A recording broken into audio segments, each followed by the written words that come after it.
പ്രണയവും ദാമ്പത്യ ജീവിതവും തമ്മിൽ വളരെയധികം വ്യത്യാസമുണ്ട് എന്നുള്ളതാണ്. പ്രണയിക്കുമ്പോൾ ശാരീരികവും മാനസികവുമായ ഒരു സന്തോഷകരമായ ഒരു അവസ്ഥയാണ്, വസന്തം പോലെ പൂത്തുലഞ്ഞു നിൽക്കുന്ന അവസ്ഥ. എന്നാൽ ദാമ്പത്യ ജീവിതത്തിലേക്ക് കടന്നു കഴിഞ്ഞാൽ പണ്ടത്തെ പോലെ സ്പാർക്ക് അനുഭവപ്പെടുന്നില്ല എന്നെല്ലാവരും പറയാറുണ്ട്. കാരണം എന്താണ്? പ്രണയിക്കുമ്പോൾ അകന്നിരിക്കുകയാണ്, അപ്പോൾ അവിടെ ഒരു തീവ്രത കൂടും. എന്നാൽ ദാമ്പത്യ ജീവിതത്തിലേക്ക് കടന്നു വന്നാൽ 24 hours അവരുടെ സാന്നിധ്യം, പ്രസൻസ് നമുക്ക് ലഭിക്കുകയാണ്. അപ്പോൾ അവിടെ സ്പാർക്ക് കുറയും എന്നുള്ളതാണ്. അങ്ങനെ ചിന്തിച്ച് തുടങ്ങുമ്പോൾ തന്നെ അവിടെ ഫോൾട്ട് സംഭവിച്ചു കഴിഞ്ഞു.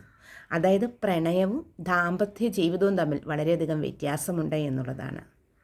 ഇപ്പോൾ പ്രണയിച്ച സമയത്ത് നമ്മൾ കൈമാറിയ നിമിഷങ്ങളായിരിക്കില്ല ദാമ്പത്യ ജീവിതത്തിലേക്ക് കടന്നു കഴിയുമ്പോൾ സംഭവിക്കുന്നത്. അവിടെ ഏറ്റക്കുറച്ചിലുകൾ ഉണ്ടാകാം, സ്പാർക്ക് കുറയും എന്നുള്ളതാണ്.